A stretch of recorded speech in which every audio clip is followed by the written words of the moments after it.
Hello again and welcome to another Mordy and Glory Warhammer 40k video. And today it's time for some more dispatches from the front lines. That's right, we are going to be diving into another tournament after action report. And I have a truly spicy meatball for your viewing pleasure. That's right, I took a Titan to a tournament. Striding forth, the god machines of the Adeptus Mechanicus will lay low everything before them. Well, at least that's how it should go in the lore, right? Well, you know what? Let's not mess around any further. Let's find out how the Titan did and dive right into today's episode.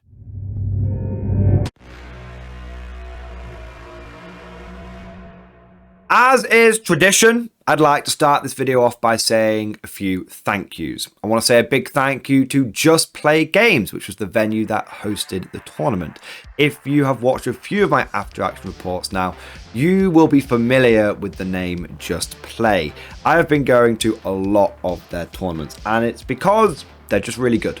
They run them like clockwork every month. They're conveniently on my doorstep, only a short drive away, and they are consistently run very well to a high standard.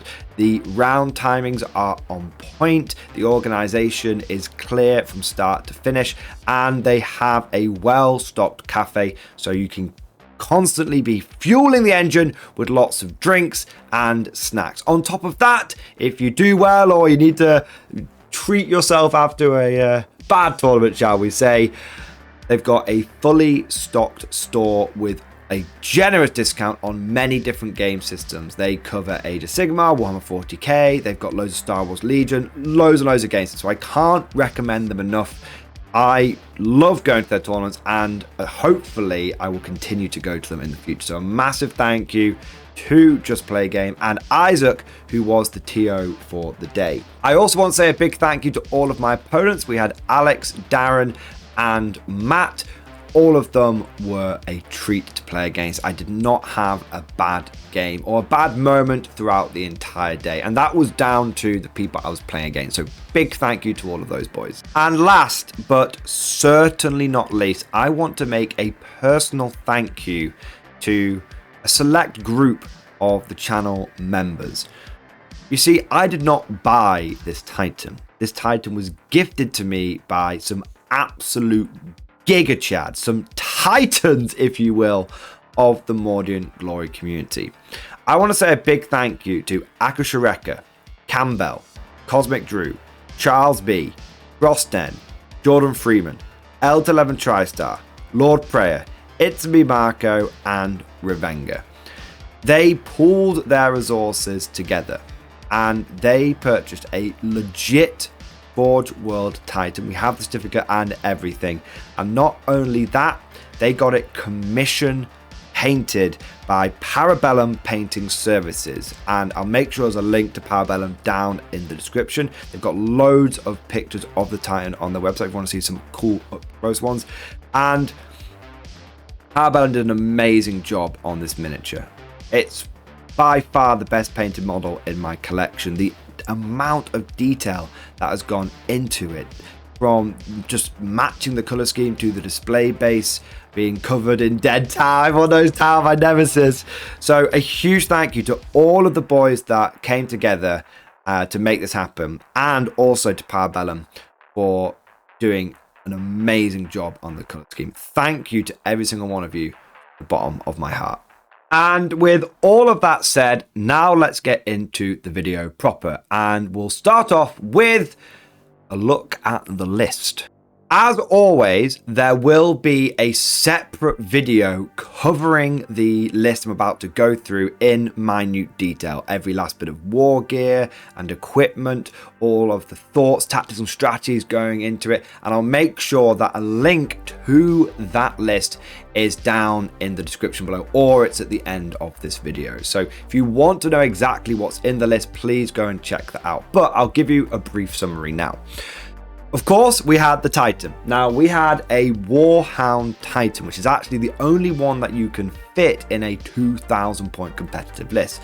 The Warhound costs 1,100 points, and I equipped mine with the Plasma Blast Gun and the Vulcan Mega Bolter. That's what it's modeled with, and those are my favorite choices. Not for any tactical reason, just because I think they look cool.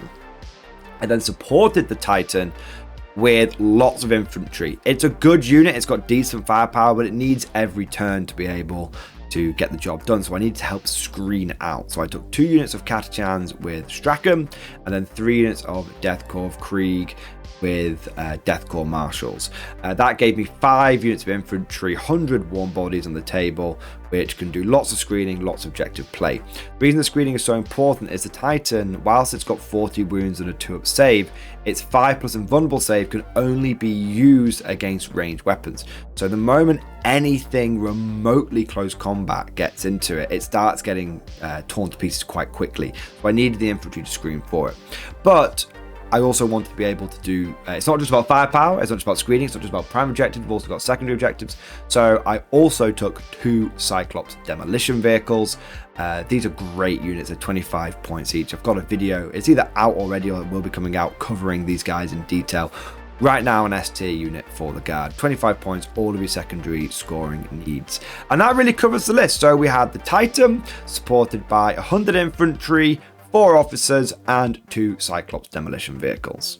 But now let's move on to the lay of the land. How competitive was this event? And honestly, this was a chill one.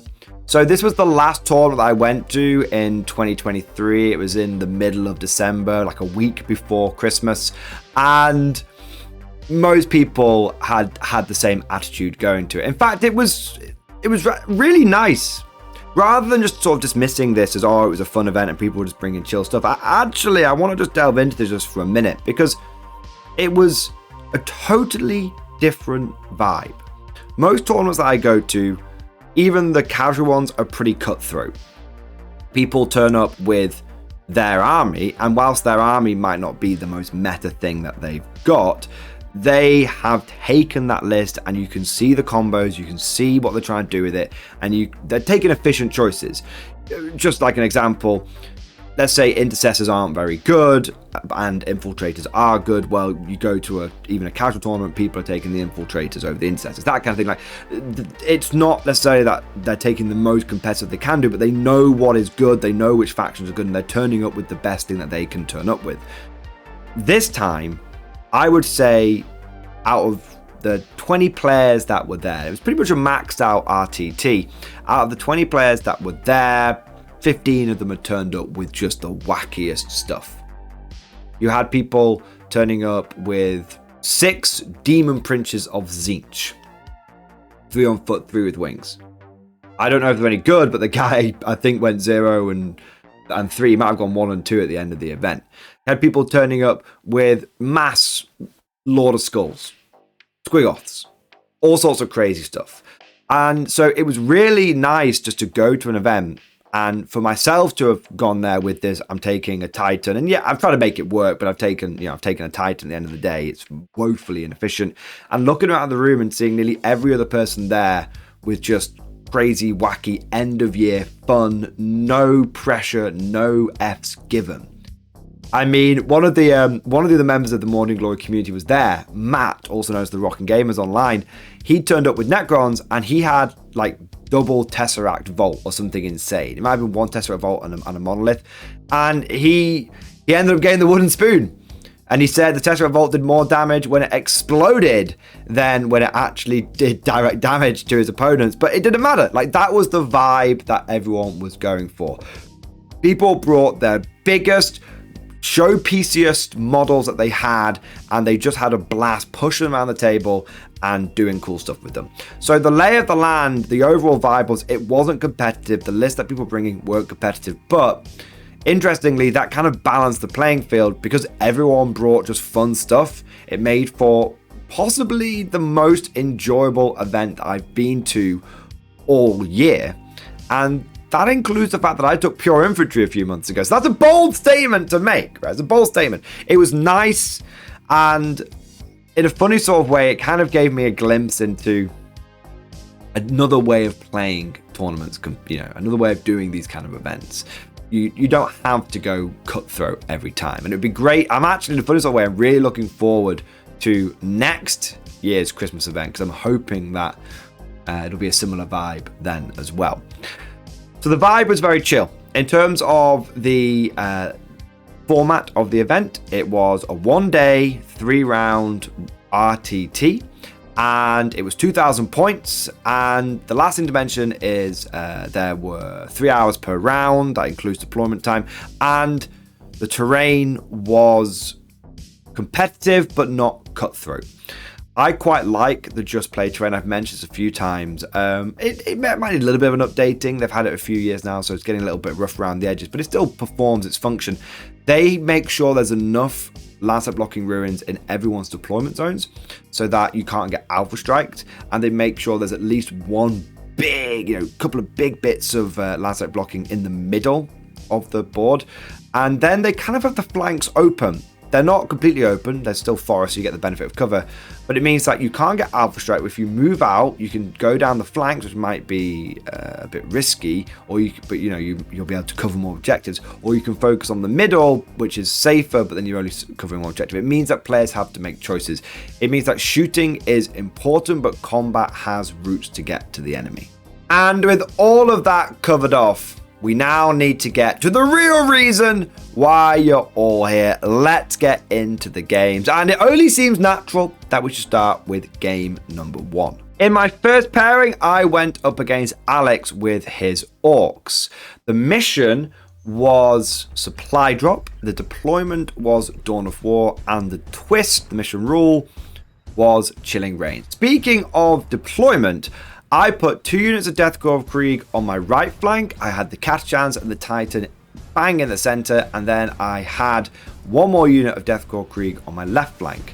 Alex put down on his right flank a Morkanaut with a big unit of boys. We actually made an initial mistake, and we didn't catch it till we literally rolled the dice the first turn, but we corrected it. So if you see a picture and there's like a Dakka jet starting on the board on that right flank, it just didn't even twig to me that Alex had put that down there, and I went, oh, sorry mate, you actually don't deploy the Dakka jet straight away.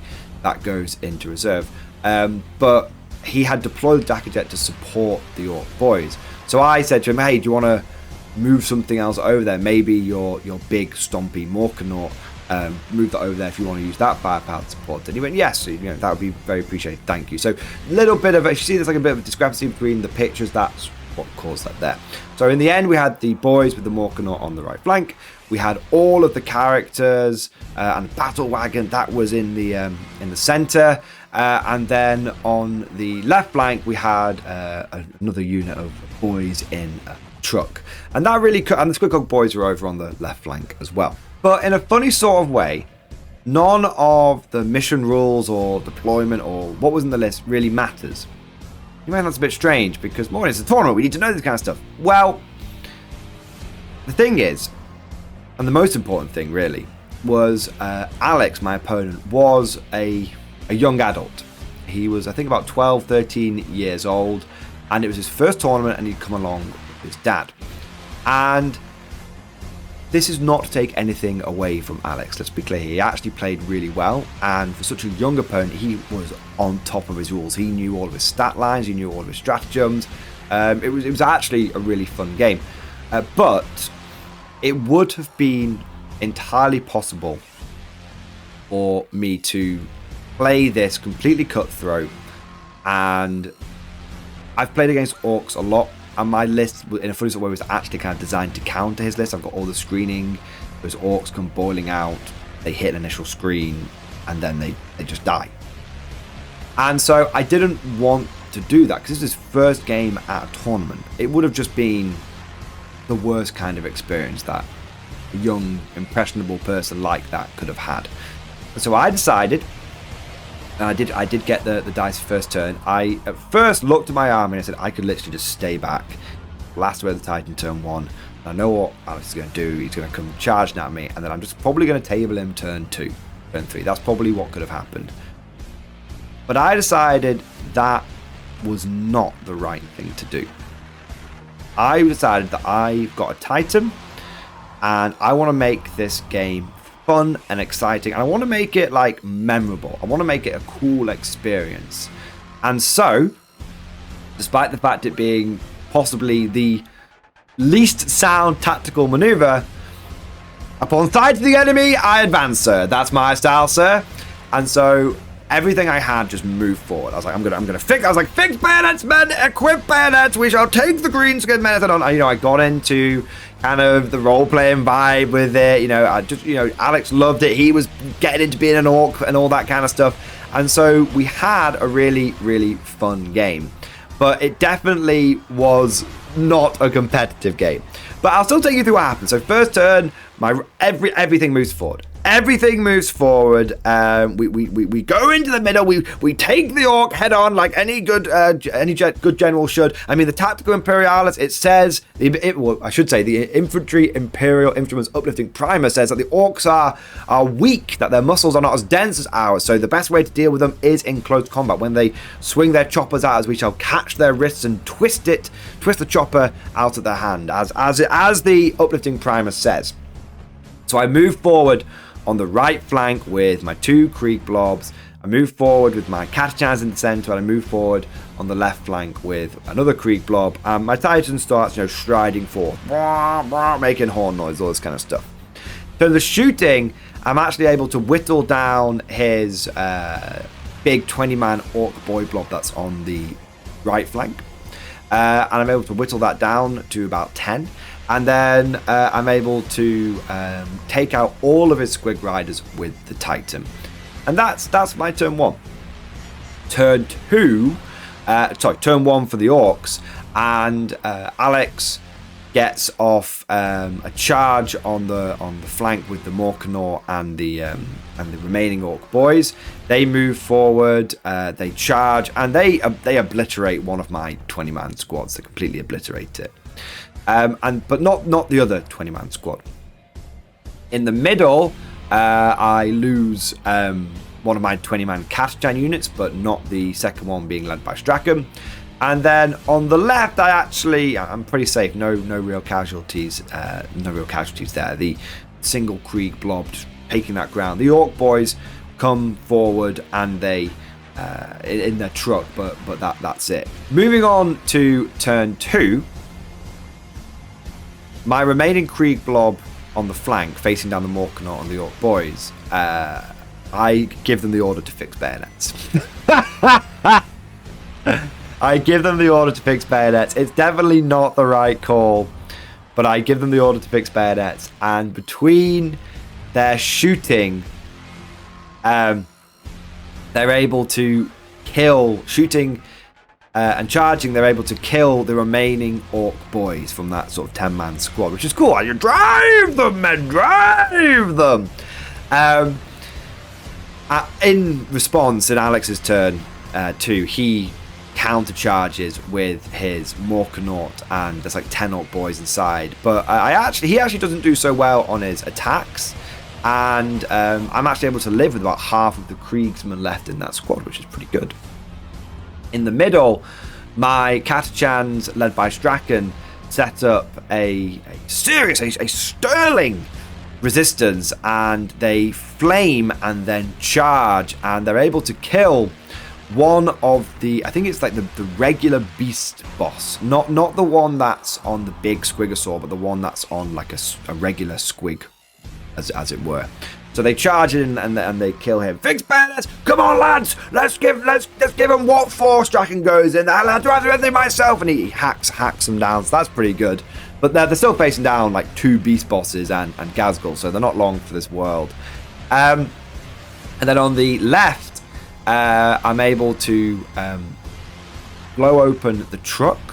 I think the Titan blows open the truck, and then I shoot and charge the orcs that come out, and I'm able to kill them down to 3. There's the knob, and then there's 2 regular boys left. So we're charging and we're attacking, and we're very much at risk of being killed in return, but it doesn't matter so much. Going over to Alex's turn 2, he, like I said, whittles down the Krieg blob, but doesn't quite kill them all. And then, oh, by the way, I'd had reinforcements, and I brought 20 Kriegers back, and they'd come over onto the left-hand side, so where the truck and the Orc boys had been. In the centre, unfortunately, Strachan and co do go down to the big monster mash, which is the middle Orc threat. I am able to use reinforcements there to bring back the Kachan blob, but not Strachan. Unfortunately, he does go down. But hey, he's killed an Orc boss on Squig. Can't really complain too much about that. And then on the left-hand side, what's funny is the Orcs fail their battle shock test. So but Alex wants to pull them out. He wants to withdraw with them, so the Dacker Jet can come in and start dackering. He falls back, and on every single one of his dice, he rolls a 1 or a 2. There's a desperate escape, and so they all die. And it's a great moment. It's a great moment because it's funny. Because I say to him, like, Orcs running away from Guardsmen in combat, that doesn't seem very orky. He's like, yeah, but there's loads of you. I'm like, I know, but what would the Orc do? He's like, I'm getting out of there. And I'm like, oh, I think Gork and Mork aren't going to be happy with you that you ran away. I'm playing, we're teasing about it. He's got a big smile on his face. It's not a problem. And he falls back, and obviously he loses all 3 of his Orc boys. And he's got his head in his hands. He's like, no! And I said, that's what you get. I said, I told you Gork, or possibly Mork, would not be happy from you running away from a fight. You ran away from a fight. You were very unorky there, Alex. And he's like, oh, I'm never doing that again. I'm never pulling back again. I'm always going to stay in the fight. And I'm like, yeah, that's me, lad. There you go. So it was great. But either way, he did free up the units that were in combat there, so he could Dacker Jet them. And he is able to kill about 33% of a Krieg blob. But it's not so bad because they can obviously Medipack. It comes over to turn 3. And we're having a great game, having a fun game, but I can see Alex is getting a little frustrated with how much I'm move blocking him. Yeah, sure, I've come and I've taken the fight from him and everything, but my Guardsmen keep coming back, and he's not really getting anywhere. He's just grinding through these Guard blobs. And I realise, like, whilst this is a fun game, it is a sort of a learning experience to learn about move blocking and everything, he gets it now. He gets what move blocking is. He's kind of really, he's frustrated, but he's also, I can see, he's like, oh, wow, that's a great tactic kind of thing. But he's made it clear from the very beginning of the game that he wants Mozrog to take on the Titan. And that is cool. And that is epic. And it is the Christmas spirit, right? So what I do is when I bring my Catachans back, I could bring them back to essentially move block and block off and screen the Titan from getting charged sort of turn 3, turn 4. But I don't. Instead, I use my Catachans and I'm like, you know what? I'll still do like a good move, just not like the best move. And I use my Catachans to come back. Now it's turn 3 on my opponent's board edge, and I blast his Gretchen with like flamers off his backfield objective. It doesn't really matter because I don't think his backfield objective is worth anything in this mission. It's just you sit on it, you might get an extra CP. That was it. So I did that because it was like a cool tactic to show him. Oh, look how you can outflank with his infantry. Oh yeah, that's really cool. It's like because he also, his other army was guard. His dad was using his guard army, he was using his orc army. He's like, oh man, I've never thought to do that. Me and my dad never do that. It's like these infantry have been really, really useful in this game. So it was great to see, like he said, normally I just go all tanks, but I'm actually really liking what you've been doing with these infantry. It's been really powerful. Obviously, I'm paraphrasing, but you know what I mean. Like that, you could see it was like twigging, like infantry are important, and you can do loads of things with them. But it did leave my Titan open to essentially getting charged turn 4. That was my Titan finishes off the Morkanaut, and that was essentially it. Oh, and my Kriegers on the left were able to blow up the Dacker Jet. Turn 3 for the Orcs. He sends one Beast Boss over to the left flank to deal with the Catachans there. Gazgul essentially starts stomping down the middle, and Mozrog makes a beeline towards my Titan. And that's really mostly it for the Orc turn 3. There's a bit of scattered shooting here and there, a bit of shooting from the battle wagon, but that was really it at this point. It comes over to turn 4, And there's not a lot that I can really do. There's sort of a battle wagon and a beast boss sort of staring down my left flank. They're both very, very tough units. I can't really do much to them. And unfortunately, I don't kill either one. On the right-hand side, I've just got my Kriegers just basically sat there, just retaking the ground now that the Orc boys and the Morkanaut are gone. And in the center, I go, right, Mozrog's heading right for me. I say to Alex, I'm going to give Mozrog a chance to kill me. I'm not going to move block you off here like I could do. I'm going to give Mozrog a chance to do the fight, but he's got to earn it. He's like, what do you mean he's got to earn it? I'm going to shoot everything from the Titan into Mozrog. Okay? And Alex, well, I'm going to spend the strategy that makes a -1 to win. That's totally okay. That's what I want you to do. That's fine. Mozrog's got to earn it. But I'm going to put everything into him. And I fire everything into Mozrog, and between his -1 to wound and his invulnerable save and his feel no pain, I get him down to 2 wounds. And that's it. I don't kill him. And this is to be clear, this is going to be the last turn of the game, because the TOs come around and said, you guys have got like 5 minutes left over. So that's all I really do my turn 4. And I say to Alex, go on, for your turn 4, we'll work out the points, but just, we know what you want to do, man. Charge Mozrog into the Titan. And he makes the charge on Mozrog, and he then swings at the Titan, and he does to the Titan, I think it's like 18 wounds in one go. It's either 14 or 18 wounds in one go, I can't quite remember. But he absolutely smashes it, and between the fact that the Titan had taken some long-range pot shots here and there from like the battle wagons like Kill Cannon, and between that and a couple of overcharges that hadn't gone my way, he actually takes the Titan down, and it's only got sort of like 15 wounds left. He doesn't quite kill it though, but he cuts it in half. Mozrog single-handedly cuts it in half, which is very, very, very impressive. I then get to attack back, and obviously I've got my Titanic feet, and I roll my hits, and I get loads of hits. I roll my wounds, and I surprisingly get quite a lot of wounds. And then Alex fails one of his armor saves, his invulnerable saves, whichever one it is, and he's got 2 feel no pains to make, and he has to pass, I think he has to pass at least one of them to survive. He rolls the first one, it fails. He rolls the second one, and he makes it. And Mozrog, as the Titan's foot comes down, grabs it with both hands. It's like, you try and squash me, Obi! And he just stops the Titan single-handedly with his orky muscles from squashing him. And that's the end of the game. We don't unfortunately get time to do a turn 5, and we toss up the scores, and under the tournament rules, with it being WTC scoring and you needing to beat your opponent by more than 5 points, it ends up being a draw, which was kind of the result I'd been steering towards. You know, I'd had a few secondaries where I'd sort of been keeping an eye on the points. I've been tracking them on the app and everything, and I'm like, oh, I'll have 1 unit behind enemy lines rather than 2 and this kind of stuff, so score 3 points rather than 5.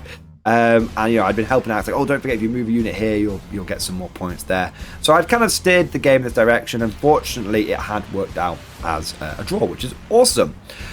Great first game, and I think it was a ton of fun. Just being able to just have a bit of fun and not worry too much. And for me, the most important part was just seeing Alex's face light up when he got Mozrog into combat finally on the last turn of the game, which was brilliant. Seeing how much damage he could do. Small side note here. I do know that, like, in a tournament, some people might say, oh, you should have been cut through, you should have like scored, and you should have won and just smashed him. And no, I think it's very important.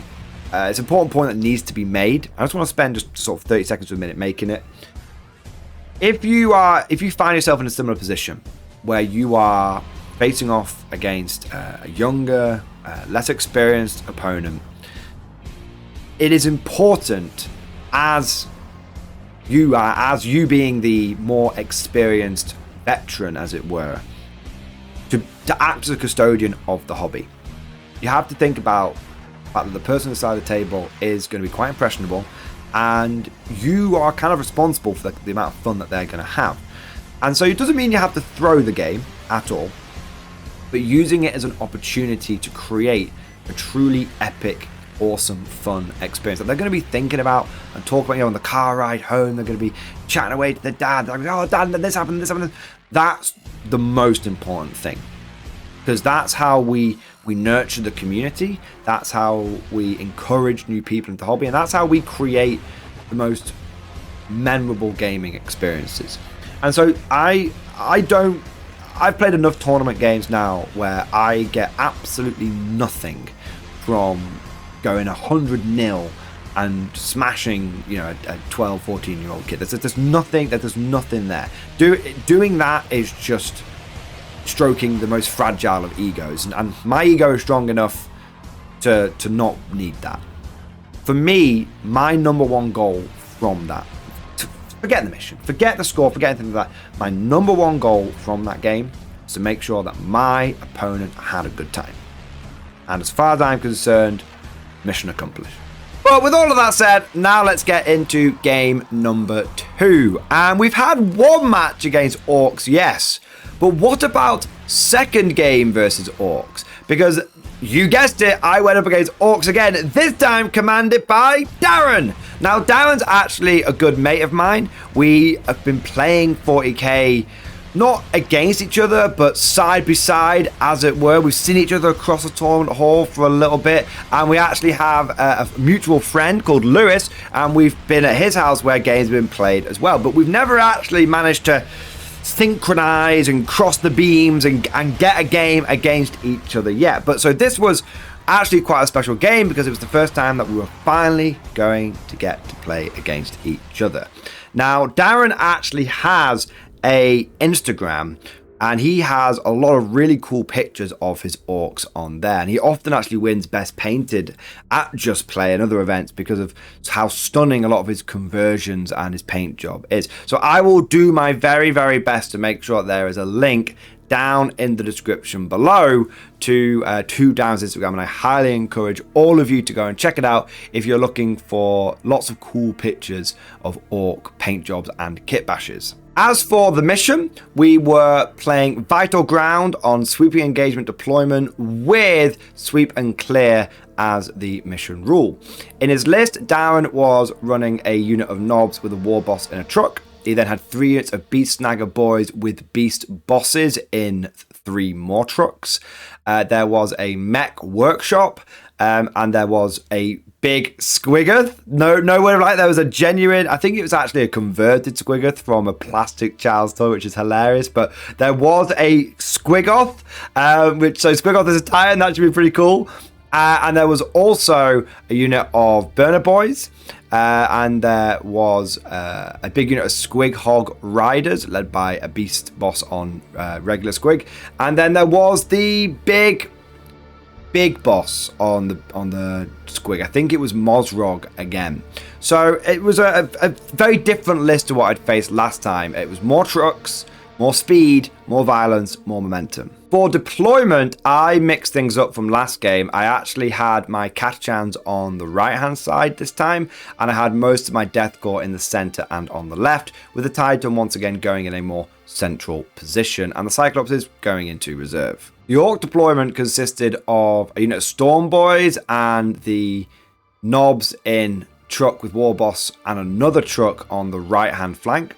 We then had in the middle 2 trucks with Beast Snagger Boys inside them, and then on the left we had another truck with Beast Snagger Boys inside it with the Squiggoth and also a unit of Burner Boys.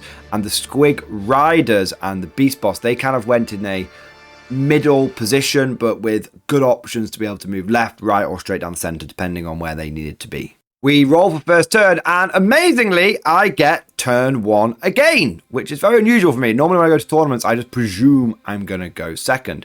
Unfortunately, I had deployed in a relatively conservative manner, believing that I didn't want to give the Orcs a chance to get a turn 1 charge, because they're just going to charge everything they can get their hands on if we're not careful. This meant that most of my infantry weapons weren't in a good position, and it meant that even by moving out, all I was going to do is give the Orcs that turn 1 charge. So my turn 1 was mostly a pass. I do take Strachan and put him on, with his boys on an objective on the right hand side, just outside of my deployment zone. And then I also take another unit of Catachans and I move them into the middle so they can move block any trucks and stuff that's going to come down there. I bring up behind them, but still relatively safe behind cover, a unit of Kriegers, and then on the left hand side I basically chill. I don't go too far forward. Again, I don't want to give the Orcs a chance to get a turn 1 charge off. The Titan pokes its foot into a ruin, and because it has towering, it can then see through the ruin. And I try and blow up 2 trucks. So I shoot the Plasma Blast Gun into one, Vulcan Mega Bolt into the other. Unfortunately, the Plasma Blast Gun absolutely annihilates the truck of the War Boss. Well, this bit isn't unfortunate. The Plasma Blast Gun does its job, and it gets through the War Boss's truck and even kills a Nob on the way out. What was unfortunate is when I shot the Vulcan Mega Bolt at another truck and did nothing. Just didn't. I think maybe I did a wound and the mech workshop healed it off. It wasn't anything to write home about. So my turn 1 consisted of killing a truck with a Titan. Doesn't make you feel very good about the big void, does it? Such a shame. It's such a cool model, but it gives you an idea of how effective it really is. Orc turn 1. The now dismounted War Boss and Nobs moves, and because of it him being able to dismount and then move, he actually gets, and the fact that Strachan moved forward and everything, he's actually able to get a turn 1 charge on the right hand side where Strachan is with the War Boss and the Nobs. The Squig Riders come down the right hand side, and the truck also comes down the right hand side, but is not really in a position to start disembarking boys or anything like that. Storm boys come down that side as well, so the right flank's getting a lot of pressure on it. On the left hand side, 2 trucks with Beastlanger boys come forth, and the Burner boys also pop out as well, but they're not really in range or anything. There's a whole bunch of big shooter shots that just do sweet FA. In the middle, we have the big boss on Squig and a truck. They move forward to start doing stuff to the Catachans. The boss doesn't make it into the Catachans, but the truck does make it in and tie him up. But I get to hold that objective, so I'm kind of okay with that. And the Squig starts very slowly moving its way from the center round to the left-hand side. Because it's a big model, it's got to maneuver around the ruins. It's a bit ponderous, so I know it's going to take probably 2 or 3 turns to get to me, and I can still screen it out when it gets there, hopefully. Turn 1 in terms of charges, like I said, there was a few trucks tying units up, but really it was the War Boss going into the Strachan unit. And they do okay, but the War Boss flubs it, and Darren didn't have any CP to do Epic Challenge. We couldn't pick Strachan out of the unit. And unfortunately, what this meant was the Catachans, I lost just under half of them, and then Strachan turns around and beats the ever living shit out of the unit of Nobs. And Strachan on his own just picks up the unit of Nobs, and the Catachans that are left are able to take a wound or 2 off the War Boss. So that was pretty nice. Strachan's an absolute beast, and his favourite snack is Orcs. So that sort of does turn number 1, battle round number 1, I should say. Getting on to turn number 2, I actually leave Strachan in the fight over there, even though he's going to go second. I'm pretty confident that he'll be able to take the War Boss there, and I don't want to fall back because that starts giving the War Boss agency and that kind of stuff. So I'm like, you know what, I'll stay in combat. It's a little risky because he might Epic Challenge me, but even with that, I'm kind of confident that the Catachans might be able to get the War Boss on their own. So it's okay. We then get to the middle, and the Catachans that were there, that had been tagged by the buggy, they kind of just sit there. They're happy sitting there. They can stay in combat with the truck and just continue to score me primary points. There's nothing. There are boys in the truck, but the way that where the truck is and the way the Catachans are spread out means that the truck boys won't be able to get out onto the objective and to get out to the side of the objective and start trying to charge through and round. It's a bit of a tricky position for them. So I'm happy with what's going on right there. Then comes over to the left-hand side, and I'm like, right, I need to start detracking and just disintegrating these mobs of boys. So what I do is but unfortunately I have a bad turn. And the ideal plan was the Titan was going to blow up 2 trucks, or at least 1 truck, and then I was going to delete the units that spilled out. Unfortunately, the Titan kind of has a bit of a bad one, and this means the Kriegers then have to spend most of their shooting picking up the slack. And so the end result is I am able to kill 2 trucks, but I'm only able to kill 1 of the boy units. One of them doesn't die. This is a bit of a problem because I kind of wanted to clear that whole flank.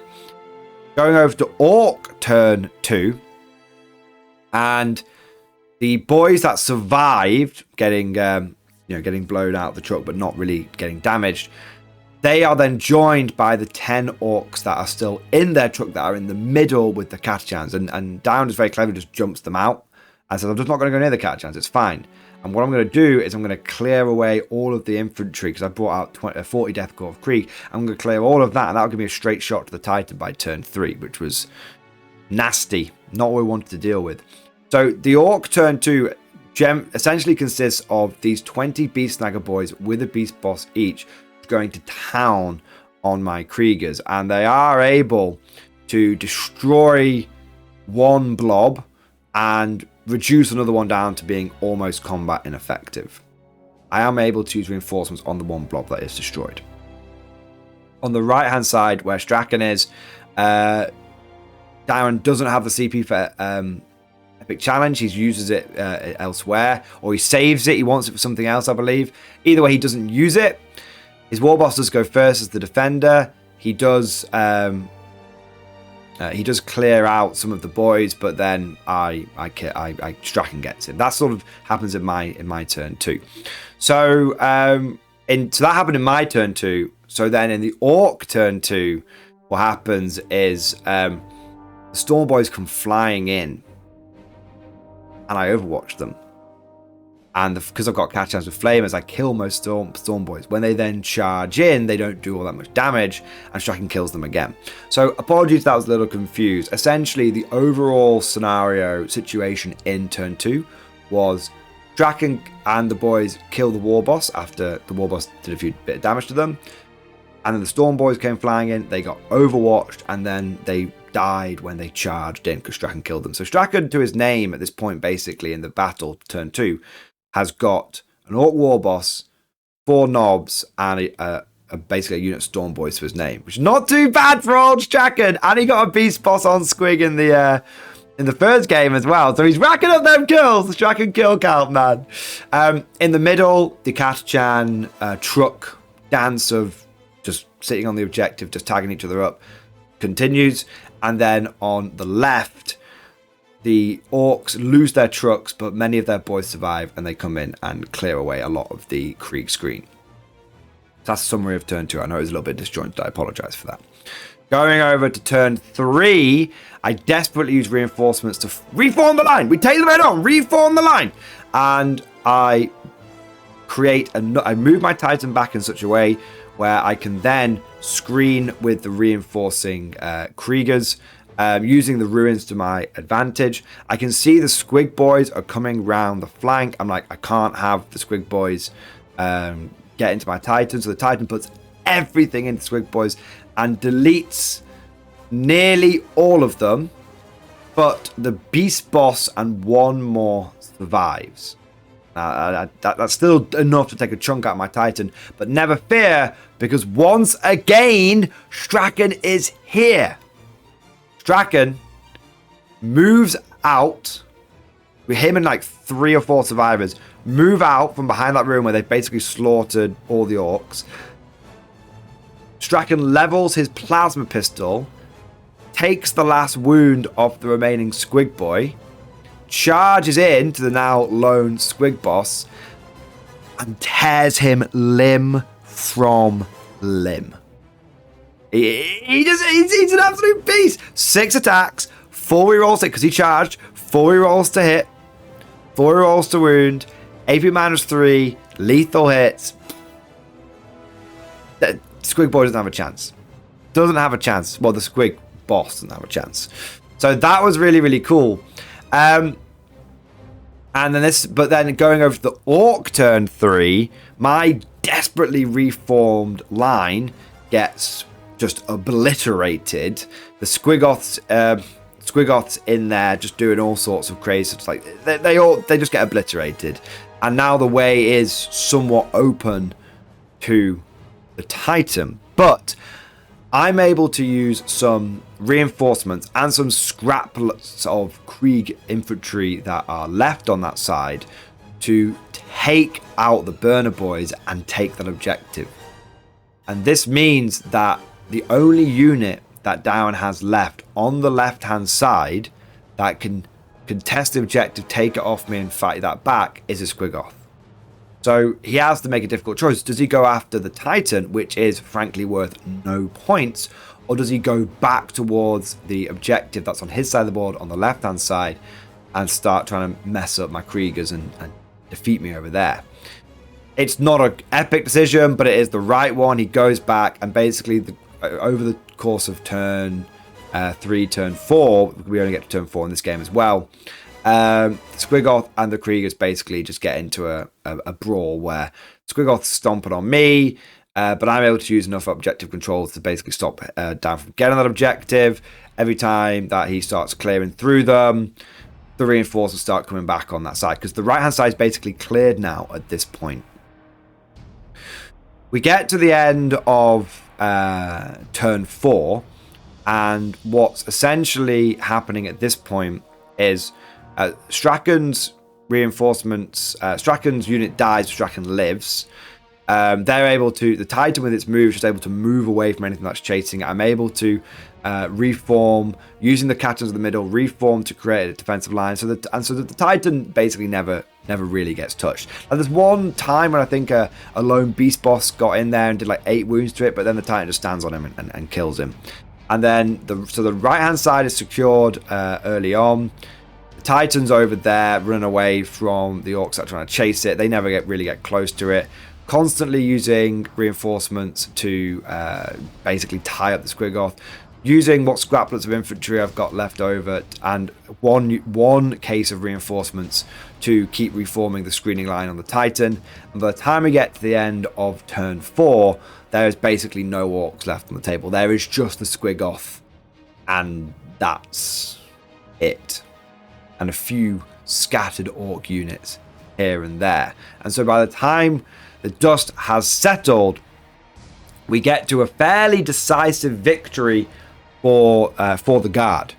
I think there ends up being about a 20 victory point difference between the Orcs and the Guard. It was a good victory. It was a good game. It was very, very close. It basically came down to the fact that I've played against Orcs a lot, and I know what Orcs like to do. They like to charge you, they like to put you under pressure, and they like to essentially try and pin you in your deployment zone. If you can stop them from doing that, keep coming in from different flanks, force them to put pressure off the front line and slow them down, basically you can sort of grind through them quick enough and start scoring points. My advice to anyone that's playing Orcs is you could defeat them in detail. If you notice, I cleared one flank and then I was able to basically focus on the other flank. Cleared one flank, held up the middle, and I was able to just focus on the left flank whilst holding the objectives on the right with minimum units. So with one moral victory under my belt and one actual victory, we get to game number 3, and I go up against Matt and his World Eaters. Now, veterans of this channel will be familiar with Matt Robbo. He's a regular opponent of mine. He runs a lot of the tournaments that I go to. We've been to Adepticon together, and also he's actually the sort of England correspondent, UK correspondent for The Art of War. Yeah, the Art of War 40k guys. So he's an absolutely amazing player. I tell the story all the time about him, but he, through the course of sort of 8th and 9th edition, he was maining like Sisters of Battle. And he'll play anything because he's a good enough player to do that. He can balance all that in his head. Unlike me, I was like, just give me guard. That's my whole thing. But he went with Sisters of Battles and he was maining them. He went 53 games undefeated in a row, and then we lost count. Then we lost count. Then he ended up going to LGT with some crazy list, and that was sort of the end of the streak. But he went 50 plus games before we lost count, undefeated. Those are tournament games, not tournament practice, not regular against the club. 50 plus tournament games in a row, undefeated with the Stabao. So he's a very, very good player. But this time he was memeing it. He brought 3 Khorne Lords of Skulls, Angron, Guyon Juggernaut, Demon Prince, Khan, and a Rhino. I think that was it. There wasn't much. He bought 8 units. Yeah, there might have been a massive executions in there as well. He bought 8 units, and he was like, I just brought all the big stuff. I think it was him and 2 or 3 others that had come down together, and they'd all just brought like just big stuff. No troops, no scoring, just big stuff. So it was kind of cool to have the game. Now, the mission that we were doing was Scorched Earth, and we were doing table quarter deployment. In terms, there was the twist was Chilling Rain, as far as I'm aware. Now, the deployment was, I put my Kachans on the left, I put my Kriegers on the right, Cyclops is in reserve, and then Titan in the safe spot in the back. Matt basically put everything on the line and was like, I just hope I go first. And he did. Oh! Every time I play World Eaters, they get the first dice. I guarantee you, if you go back and look at the tournament reports, I've played against World Eaters half a dozen times now in tournaments, and I've not gone first against them once. Not once. They always get that first turn. It's a nightmare. Oh, so turn 1. I've deployed in a way to try and minimize the potential charging, but turn 1, everything comes forward into my face, and there's a bit of shooting for the Khorne Lord of Skulls. Turns out their shooting is actually pretty good, so they do manage to tear away most of a Catachan blob. Not quite all of it, but most of a Catachan blob. My turn 1. Oh, and Matt had taken fixed objectives. He'd gone for Assassinate, and there was another one. I can't remember exactly what it was, unfortunately, but he went for Assassinate because all of my infantry units have got characters in it. Kind of cool. I took tactical because I always take tactical objectives, but when we were chatting about the game after, because we went and got some food together afterwards, he said that I should have gone for fixed and gone for like bring it down and assassinate his army, which is a good call if I had any anti-tank worth a damn. But I just had the plasma blast gun, and with Angron being T11 and all, I didn't really have any anti-tank to get through it. So that was his turn 1. Moves forward, blasts a few Catachans. My turn 1 comes along, and I move block the Khorne Lord of Skulls on the right. I move block the Khorne Lord of Skulls on the left. And then I actually send my shattered units of Catachans, and I throw them into combat with the Khorne Lord of Skulls. I do this because I don't want Matt, who's a good player, to just shatter a unit and then leave it, and then shatter another unit and then leave it and stop me from being able to get my reinforcements back, because I know he'll do that. Obviously, the Catachans died, and I get his reinforcements on them. Going into turn... Oh, I should say, I unleash everything from the Titan onto Angron and do 0 wounds to him. Yeah, Titan can't do anything to Angron. It was bad time, to say the least. Now, we then go over to World Eater turn 2. Khorne Lord of Skulls charges into the blocking unit of Catachans and is able to wipe them out. This is on the left-hand side, reinforcements. And then the other one charges into a unit of Kriegers and doesn't quite finish them off, which is nice for me. Doesn't quite manage it. Angron charges into 2 units of Kriegers that are screening in the middle, and he's the only one that makes the charge, and sorry, just the 1 unit of Kriegers in the middle, I apologize, and he obliterates them. He absolutely obliterates them. So one of the Krieg units does unfortunately go away. But that's it. I've lost 1 unit of Kriegers, 1 unit of Catachans, and one of those has come back. Comes over to turn 2 for myself, and I go, right, I'm not going to shoot Angron again. I'm going to shoot everything but Angron. And so my infantry and my reinforcements and the Titan are able to, in 1 round, pick up the Demon Prince, Khan, Lord of Executions, and also the guy on the Juggernaut, which reduces Matt's army down to Angron, 3 Khorne Lord of Skulls, and it might have just been 2 Khorne Lord of Skulls, and the Lord of Skulls either way, and the Rhino. That's it. That actually makes it much more difficult, because now he can't just keep ploughing at me because he's got to hold the middle objectives. So that was actually, it took a lot of flexibility out of Matt's list. In his turn 3, though, I don't have enough. I can't get away from Angron. He's too fast, and he's too. He can fly over things, and so unfortunately, turn 3, Angron goes into the Titan and proceeds to do 54 wounds to it. Just straight 54 wounds. But the Titan detonates.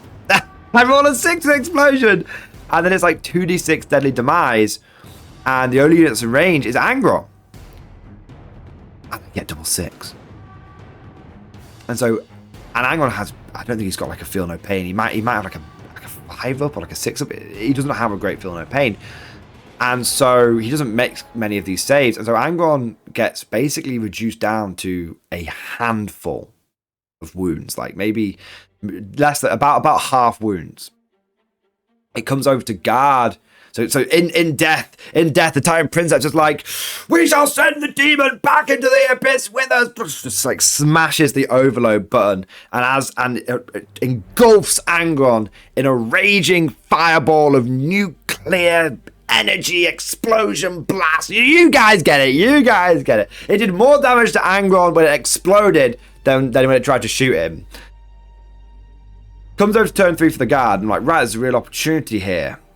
I've got reinforcements that are coming on. I've got Cyclops that are coming on. I can take out Angron, and then we're down to like just the Lord of Skulls just rocking around the place. So I unload everything from. I've got a Krieg Blob that's lost like 1 guy from like a stray plasma shot from Khan, I think it was. So it's hitting on 2s, and they unload every single shot they've got into Angron, and they bring him down to 1 wound. And I'm tempted to charge in to try and finish him off. I even try the charge, and I fail it. Ah, so close. I will like a double 1. But that's basically my turn 3. It goes over to turn 4 for the World Eaters. The Lord of Skulls are just sat on objectives because they have to try and score primary, whilst my reinforcements are just coming in from various flanks. They're basically like between them they're killing a unit a turn, but then it's just coming back with reinforcements. So I'm scoring really, really well on the secondaries. Matt's secondaries have kind of slowed down now because he's taken fixed, and I'm able to do some stuff on primary. The primary's I'm not too far behind on that. Angron comes flying in to try and take out the Krieg Blob that brought him down to 1 wound, and I go Overwatch. And it's a risk. So I Overwatch, I haven't got the CP for reinforcements. And I roll like a fiend. I roll fiendishly well. 4 plasma gun shots, rapid firing, 2 6s to hit. 2 melter gun shots, both hit on 6s. 2 crack grenades, 1 of them hits. 2 plasma pistol shots from the sergeants, 1 of them hits. And then we also have a whole bunch of las guns that managed to get about 4 hits as well. And Matt is rolling these one at a time, and he burns through his CP, and then he's like, it gets to the point where like he manages. I struggle to wound. I get like some wounds through after the hits, but basically Matt is having to roll these one at a time, and the end result is that none of those wounds get through, but he has burnt his CP, and he doesn't have a feel no pain. Sorry, he has like a 5 feel no pain angle, and that's it. And I go, I've got 1 shot left, and he goes, what is it? And I say, I've got the plasma pistol from the Death Corps Marshal that's leading the unit, and I'm gonna shoot it, and I'm gonna overcharge it. I roll the dice to hit. get a 6. I roll the dice to wound, and I get a 6. Matt rolls the dice to save, and rolls a big, fat 1. He can't he's already used a CP reroll. Stop like one of the melter guns.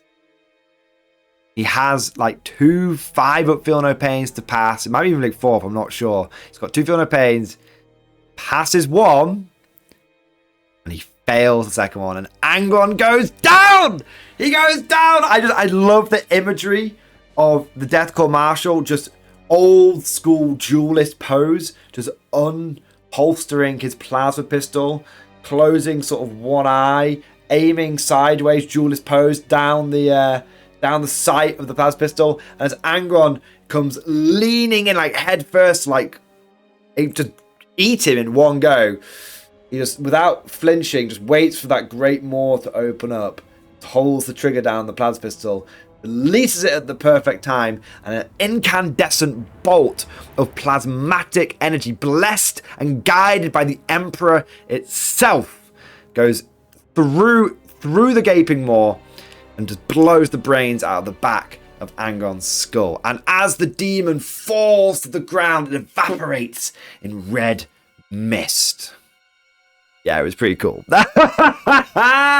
I take out Angron, and this is on like turn 4 World Eaters, and Matt has a number of mechanics to try and bring Angron back, like end of turn 4, beginning of turn 5, and he doesn't come back. Angron does not come back. So I like to think that Khorne had seen the brave martial prowess of those creatures, had seen them try and charge Angron. Like, they'd given it a go. And basically, where Titans had failed, this Deathcore Marshal was able to succeed. And I like to think that, you know, Angron appears back in like Khorne's throne room. He's like, send me back! And Khorne's like, no, my son. They have earned their victory today. You know, they've earned their little respite, as it were. So we get to the end of turn 5. And like I said, I don't really have anything that can deal with the Khorne Lord of Skulls. And I'm doing my best to like score what points I can. But we get to the end of turn 5, and the map looks like this. There's about 40 or 50 guard infantry left on the board, and the Cyclops is there pootering around as well. We've been able to hold our home objective for most of this, and we've been able to sneak on to the middle objective as well. But unfortunately, for the majority of the game, we've not been on many primary. That's where the Lord of Skulls have kind of been just dominating, just squatting over them. And so we get to the end of the game, and Matt has got precisely 5 more points than me. And under the scoring of WTC, that means he does get the victory. Of course, if it was a regular game of 40k, he'd get the victory as well. And so, despite the fact that Angron was destroyed, all the characters were destroyed, the demon engines, the Lord of Skulls, reigned supreme over the battlefield. And we did have to take the loss on that game. But I'm sure you can agree, there's no ill feelings whatsoever, because it was a truly awesome game with a ton of epic badass moments. And with all of that said, we now get to the end of the tournament. And with my Warhound Titan, I was able to go officially 1 win, 1 draw, and 1 loss, which puts me about middle of the pack in terms of the final tournament placings. But if I'm going to be completely honest, none of that really matters. The main thing was that I had a ton of fun. I went to a tournament, I took a Titan, and I was able to basically roleplay as a Princeps the entire day.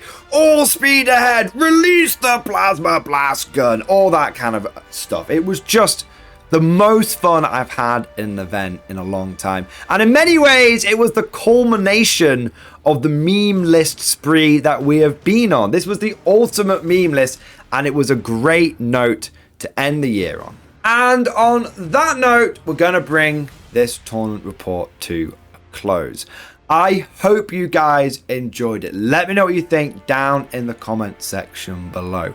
What would you do to support the title? Would you take as much infantry as I did, or would you maybe mix up a little bit? And even if you're not a guard player, for your faction of choice, how would you make the Warhound Titan work as competitively as possible? As always, let me know what other kind of lists you want to see me take to tournaments. These can be guard lists or not guard lists. I have a lot of studio armies now.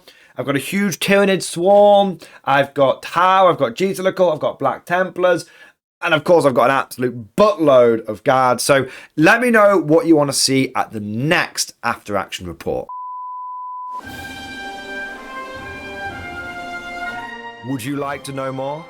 If so, then please consider becoming a channel member or patron. By supporting the channel, not only will you be doing your part, but you'll also be helping me create more content for your viewing pleasure and unlocking a whole host of perks. You get everything from a badge next to your name, custom emojis, but the big one is access to the Mordian Glory Discord server, an online community with almost 2,500 active members. It's always popping off in the MG Discord. We've got channels for army lists, hobbying, tactics, stories, and even a pretty spicy meme section as well. For all you greenhorns that wanted to see the Mordian Glory Hole, today is your lucky day.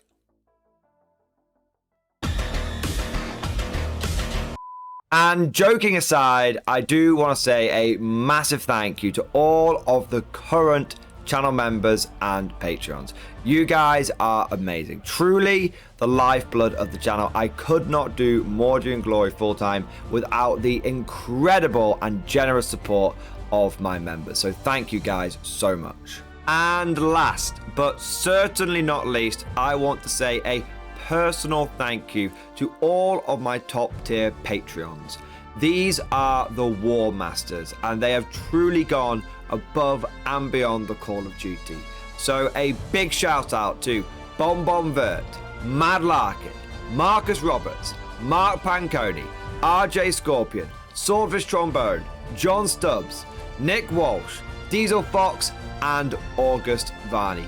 Thank you guys so much. Your incredible generosity is a massive part of how I'm able to do Mordian Glory full time, and it is a big driving force behind the channel. But I hope you all enjoyed today's video. Thank you for watching, and of course, as always, I'll see you guys next time.